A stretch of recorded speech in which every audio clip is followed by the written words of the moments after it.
जय हिंद साथियों, आज हम लोग पढ़ेंगे प्रतिशत पाठ 27 का। और प्रतिशत पाठ 27 में हमारा 41वां सवाल है। देखिए, दिया गया सवाल में किसी वर्ग की एक भुजा, दोस्तों ध्यान से देखें, किसी वर्ग की एक भुजा 30% बढ़ा दी गई है। कह रहे हैं किसी वर्ग की एक भुजा 30% बढ़ा दी गई, क्षेत्रफल उतना ही रखने के लिए दूसरी भुजा कितनी घटानी होगी। विकल्प दिया है। हालांकि ये सवाल इतना इम्पोर्टेंट है दोस्तों के एसएससी टाइट और पूछा है। सवाल को एक बार फिर से समझते हैं। कह रहा है किसी वर्ग की एक भुजा 30% बढ़ा दी गई है, क्षेत्रफल उतना ही रखने के लिए दूसरी भुजा कितनी घटानी होगी, कह रहा है। दूसरी भुजा में प्रतिशत घटोत्तरी, यह लिखेंगे हम लोग। तो लिखेंगे 41वें क्वेश्चन का सॉल्यूशन हल लिख लेंगे दोस्तों। क्या लिखेंगे साथियों? लिखेंगे दूसरी भुजा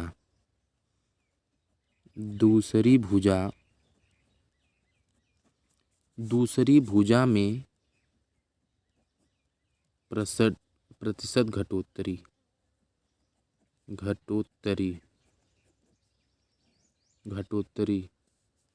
कितने परसेंट की घटोत्तरी हो रही मित्रों, देख लेंगे एक बार। 30% बढ़ा दी गई, क्षेत्रफल उतना ही, दूसरी कितनी घटानी होगी। तो पहली बात तो 30 दिया, इसको 30 एज इट लिखेंगे। 30 और 30 इंटू 100/130 हो जाएगा। शून्य से शून्य कटेगा, ये हो जाएगा आपका 300/13। 13 का नाम 13, 13 39, नहीं 13 39 तो 39 हो जाएगा, इसलिए 13 दूनी 26, 26 बचेगा 4, 26 4 मतलब यहाँ 4 40 हो जाएगा। 13 39, 39 में गए 39, 41 तो हो जाएगा आपका 23 सही, 1/13 हो जाएगा परसेंट, इसका आंसर हो जाएगा। 23 से 1/13% आया कैसे, ये तो आपको यहाँ पे बता देते हैं। 300 से 13 में भाग कर दीजिए। देखिए 13 दूना दोस्तों 26 हो जाएगा, 26 4 30 हो जाएगा, 13 तिया 39, 39 1 40। देखिए अब 23 से सही में जाता है, 23 सही 1/13% इसका आंसर हो जाएगा। देखिए 41 में दिया है कि नहीं, 23 सही 1/13 में पहला ही दिया है। 42वां क्वेश्चन देखिए दिया है, यदि किसी वृत्त के व्यास में 100% की वृद्धि कर दी जाए तो उसके क्षेत्रफल में कितनी वृद्धि हो जाएगी। कह रहे हैं कि यदि किसी वृत्त के व्यास में 100% की वृद्धि कर दी जाए तो उसके क्षेत्रफल में कितने वृद्धि हो जाएगी। विकल्प आप देखेंगे, सवाल को लगाएंगे। चलिए 42वें क्वेश्चन को यहीं पे लगाया जाए। 42वां जो क्वेश्चन है 42 वाला क्वेश्चन, एक मिनट दोस्तों, थोड़ा सा इसका बढ़ा लेते हैं लाइट। 42वां क्वेश्चन है, तो हम लिखेंगे त्रिज्या में % वृद्धि। क्या लिखेंगे दोस्तों? त्रिज्या लिखेंगे आप, त्रिज्या में % वृद्धि लिखेंगे। क्या लिखेंगे? % वृद्धि। त्रिज्या में % वृद्धि बराबर आपका हो जाएगा व्यास में % वृद्धि, व्यास में % वृद्धि, ये हो जाएगा दोस्तों। व्यास में % वृद्धि बराबर 100 हो जाएगा, ठीक है ना, 100%। तो इसलिए क्या करेंगे दोस्तों, इसलिए वृत्त के क्षेत्रफल में वृत्त के क्षेत्रफल में % वृद्धि दोस्तों, 42 ना, हाँ, % वृद्धि हो जाएगा बराबर क्या हो जाएगा दोस्तों, 100 + 100 + 100 इंटू 100/100 हो जाएगा दोस्तों। शून्य से शून्य कटा, शून्य से शून्य कटा, तो बचा यह 100 200 300 बराबर 300 हो जाएगा दोस्तों। 300% हो जाएगा। ये उत्तर में भी है क्या? देखिए दोस्तों 300% ये वाला सही है। चलिए आगे सवाल क्या कर रहा है। अगला सवाल है यानी कि 43वां सवाल है, 43 क्वेश्चंस। कह रहा है यदि किसी वर्ग के प्रत्येक कोर को दोहरा कर दिया जाए, यदि किसी वर्ग के प्रत्येक कोर को दोहरा कर दिया जाए तो उसके क्षेत्रफल में कितने प्रतिशत वृद्धि हुई। वापस समझते सवाल को एक बार फिर से। कह रहे हैं कि यदि किसी वर्ग के प्रत्येक कोर को दोहरा कर दिया जाए तो उसके क्षेत्रफल में कितने प्रतिशत वृद्धि होगी। ऑप्शन दिया 200, 250 और 280 या फिर 380। तो लगाने पे ही था चलेगा। 43वां क्वेश्चन है, 43 वाला क्वेश्चन है दोस्तों। 43 क्वेश्चन में कह रहा वर्ग के प्रत्येक कोर को दोहरा करने पर, तो लिख लेंगे वर्ग के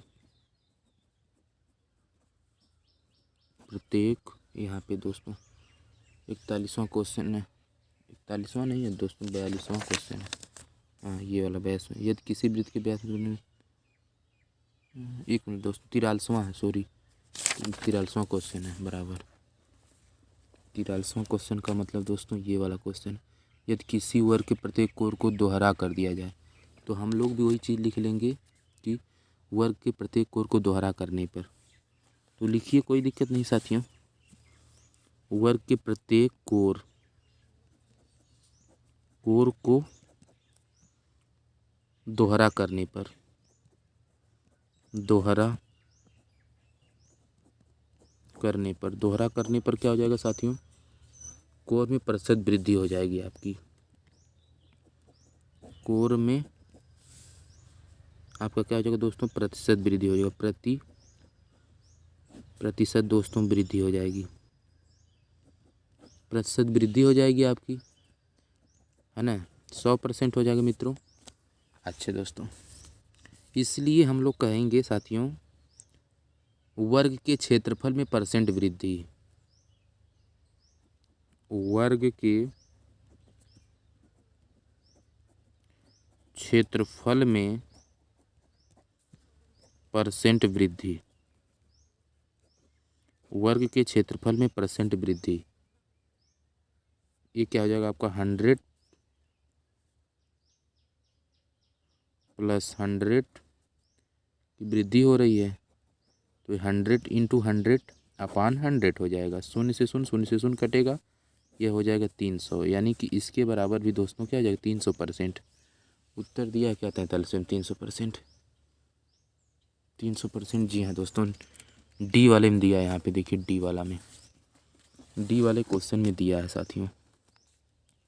डी वाले क्वेश्चन में आपका 300 दिया है। 44वां क्वेश्चन ये है दोस्तों कि एक आयत की लंबाई एवं चौड़ाई क्रम से 20 मीटर और 15 मीटर है।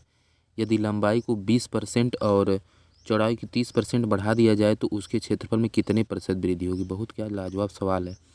कह रहे हैं कि एक आयत की लंबाई चौड़ाई क्रमशः 20 मीटर और 15 मीटर है। 20 मीटर और 15 मीटर इसकी आयत की लंबाई चौड़ाई है बराबर। यदि लंबाई को 20% और चौड़ाई को 30% बढ़ा दिया जाए तो उसके क्षेत्रफल में कितने प्रतिशत की वृद्धि होगी। ऑप्शन दिया है 50 है, 52 है, 54 है या फिर 56। तो चलिए इसे लगाया जाए। 43वां क्वेश्चन है आपका, यहाँ पे लगाते हैं। 43वां क्वेश्चन नहीं बल्कि 44वां है। 43वां तो हमने हल कर दिया आप लोगों के साथ में। 44वां क्वेश्चन देखिए दोस्तों, यह है कि एक आयत की लंबाई एवं चौड़ाई क्रमशः 20 मीटर और 15 मीटर। तो आयत के क्षेत्रफल में वृद्धि पूछ दिया है। आयत के क्षेत्रफल में वृद्धि 20% में चौड़ाई 30%, तो उसके क्षेत्रफल में तो लिखेंगे आयत। क्या लिखेंगे, आयत लिखेंगे, आयत जी को लिखेंगे। आयत के क्षेत्रफल में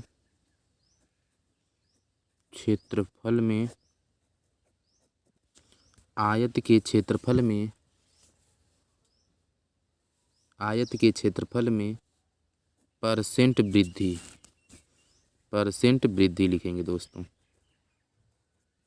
परसेंट वृद्धि आयत के क्षेत्रफल में, 44वां क्वेश्चन है दोस्तों। आयत के क्षेत्रफल में परसेंट वृद्धि बराबर क्या है, परसेंट वृद्धि बराबर यहाँ लिख लेते हैं 20 और +30 की वृद्धि हुई है। 20 + 30 की वृद्धि हुई है, तो जाहिर सी बात है 20 × 30/100 हो जाएगा दोस्तों। शून्य से शून्य कटेगा, बचेगा, हाँ इस शून्य से यह शून्य काट दीजिए, कोई दिक्कत दोस्तों नहीं होने वाली है। अब 20, 30, 50 और 50, 3 दूना 6, 50, 6, 56 हो जाएगा। तो 56% हो जाएगा। 56% उत्तर दिया है क्या, देखते हैं दोस्तों। 56% है क्या, 52 56, डी वाला देखिए ऑप्शन सही, डी वाला दोस्तों। 45वां क्वेश्चन, चलिए इसको देखा जाए। 45वें क्वेश्चन को सर, 45वां क्वेश्चन आपका दोस्तों ये है कि एक वर्ग की भुजा, साथियों एक वर्ग की भुजा 10% बढ़ जाती है, इसका क्षेत्रफल कितने प्रतिशत बढ़ेगा। वाह वाह क्या बात है। एक वर्ग की भुजा 10% बढ़ जाती है, इसका क्षेत्रफल कितने प्रतिशत बढ़ेगा। 27 30 19 21। एक वर्ग की भुजा 10% बढ़ जाती है, वर्ग की भुजा को क्या करा 10% बढ़ा दे रहे हैं और फिर क्षेत्रफल प्रतिशत पूछ रहे हैं। चलिए भैया इसका भी श्री गणेश कर दिया जाए। क्वेश्चन नंबर 45 क्वेश्चन में कह रहे हैं कि वर्ग के क्षेत्रफल में परसेंट वृद्धि। तो लिखेंगे वर्ग के क्षेत्रफल, 6 से क्षेत्रफल समझिए, वर्ग के क्षेत्रफल में परसेंट वृद्धि। ठीक है दोस्तों, परसेंट वृद्धि, वर्ग के क्षेत्र में परसेंट वृद्धि बराबर कितने परसेंट की वृद्धि हो रही है, 10%। यहाँ पे देख लीजिए 10% बढ़ जाती है। तो वापस दोस्तों वही हम लोग यहाँ पे क्या लिखेंगे, 10 है ना, 10% प्लस और क्या कर रहे हैं 10% इसका क्षेत्रफल, तो 10% बढ़ेगी, क्षेत्रफल भी बढ़बा करेगा, है ना। 10 इंटू 10 है, इंटू है प्लस है दोस्तों, है पान है 100 हो जाएगा आपका। शून्य से शून्य कटेगा, 10 10 20 और 1 21, 21% आ जाएगा। 21% उत्तर आया है क्या, देख लेते हैं। ओ राम राम राम, 21% डी वाले में आया है। देखिए 45वां का डी वाला 21% आया है। चलिए एक और क्वेश्चन बताते हैं आपको इस वीडियो क्लास में। देखिए लिखा आयतन पर आधारित प्रश्न। अब आयतन पर आधारित प्रश्नों को हम लोग सीखेंगे दोस्तों। सॉरी, दिया है कि यदि, इसमें देखिए उन डी वाला में डी सही था, ध्यान देंगे। आयतन पर आधारित प्रश्न, यदि एक गोलक की त्रिज्या में 50% की वृद्धि कर दी जाए तो उसके आयतन में कितने प्रतिशत वृद्धि की जाएगी। यदि एक गोलक की त्रिज्या में 50% की वृद्धि कर दी जाए तो उसके आयतन में कितने प्रतिशत की वृद्धि हो जाएगी। 625 150 125 237.5। चलिए लगाए जैसे। क्वेश्चन नंबर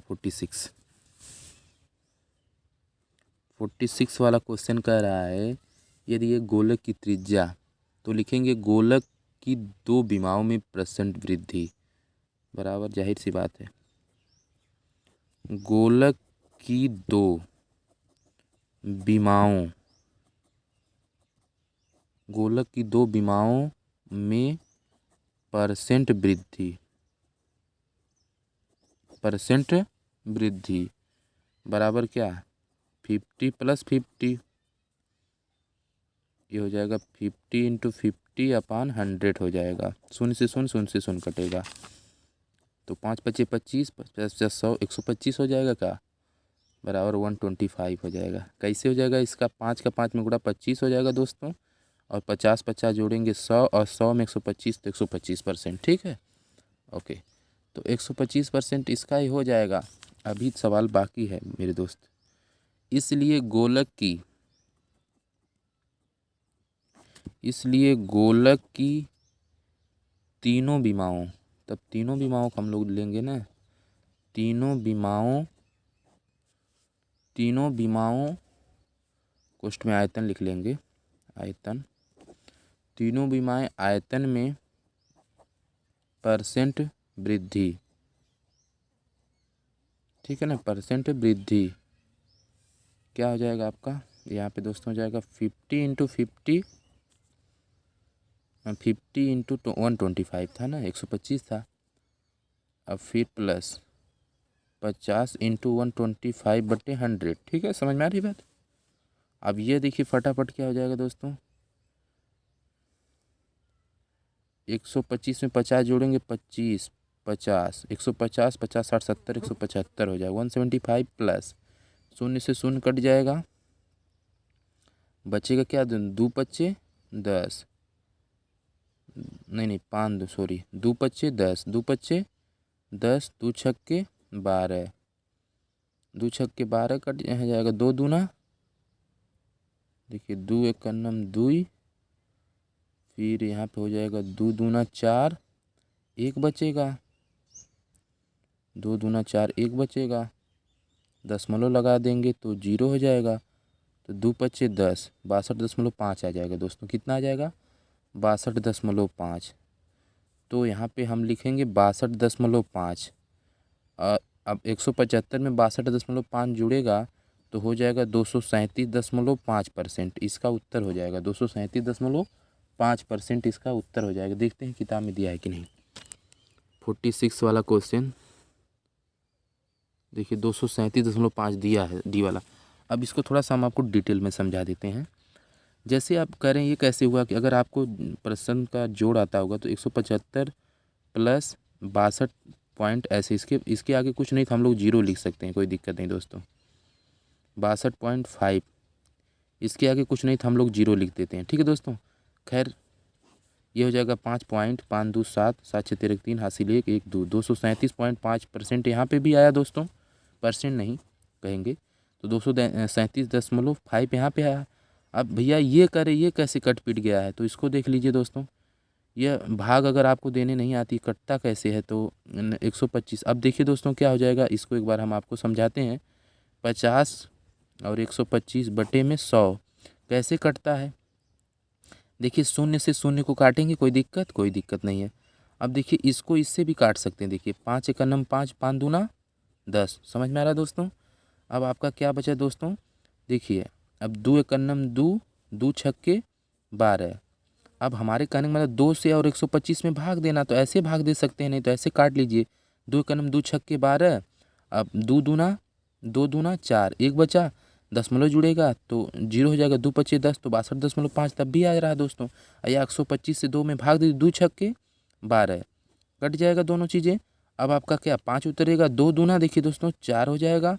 अब 5 में से 4 जाए 1 के, अब 1 यहीं छोड़ेंगे नहीं, दशमलव लगा के और भाग ले जाएंगे, देखिए कट रही क्योंकि भाग 10 हो गया, 2 पच्चे 10, नीचे 10 यहाँ पे बगल में 10 लिख लेंगे क्योंकि हमारे पास जगह नहीं है, तो 10 10 मिलके कट जाएगा, 62.5 आपका आ जाएगा। 62.5 यहाँ से आया दोस्तों, और 175 यहाँ से। ये 175 कहाँ से आया है, क्योंकि यह आपका 125 पे ही तो था, 125 था, 125 में 50 जोड़ दीजिए, 125 प्लस 50 तो 5 हो जाएगा, 5 2 7 और 1 175। तो जय हिंद दोस्तों, अगली वीडियो में हम मिलेंगे, तब तक के लिए हमारी क्लास को देखते रहिए। ये परसेंटेज 27वां भाग था, इसी तरह से हमारा भाग चलते रहेगा जब तक परसेंट पूरा ख़त्म नहीं हो जाएगा। मैं आपको यह बता दूं मैथ किसकी मैथ मैं बता रहा हूं, हालांकि इसके साथ मैं तुरंत विपिन सर का भी बता रहा हूं। अंक गणित है ये डॉक्टर SD यादव साहब का है, फिर अग्रवाल साहब का मैं हल कराऊंगा परसेंट की पूरी। और इनकी किताब हल कराने के बाद मैं जितने भी पेपर आज तक हुए हैं वह पेपरों में किस तरह से प्रतिशत पूछा उसको भी मैं हल करवाऊँगा। और विस्तार से हम अपनी मैथ की एक और हम क्लास इसी में शुरू किए हैं, जो मैथ 0 लेवल से हम आपको बता रहे हैं। हर टॉपिक मतलब मैथ के स्पेशली मैथ के, हालांकि हमारा चैनल एजुकेशन आप इंग्लिश आप देखते होंगे, लेकिन इस पे हर सब्जेक्ट को मैं डीपली पढ़ाने की कोशिश कर रहा हूं। और मैं खुद भी तैयारी करता हूं, इसलिए मैं जिस तरह से तैयारी करता हूं बेहतर से बेहतर मैं आपको ज्ञान दे सकूं, यही मेरी कोशिश है। और आपका जीवन उज्जवल हो। तो जय हिंद दोस्तों, शुक्रिया।